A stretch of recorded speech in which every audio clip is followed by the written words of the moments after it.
Today we're looking at ME8 silicone-based screw repair. Before we get started, let's always follow OSHA and local safety requirements when working on roofs.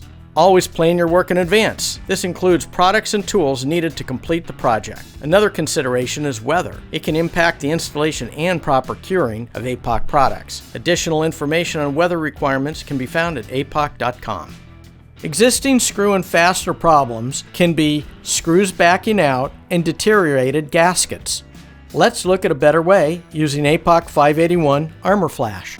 Always thoroughly clean the repair surface and tighten loose screws. Any stripped screws should be replaced with a fastener and rubber gasket the next size larger. There are a number of methods to sealing screw heads. One way is using a piece of 3/4 inch pipe, stick one end into the 581, and then apply to each individual screw head. Now your APOC ME8 silicone-based screw repair is complete. For additional information on energy efficiency, maintenance coatings, liquid applied roofing, visit us at apoc.com.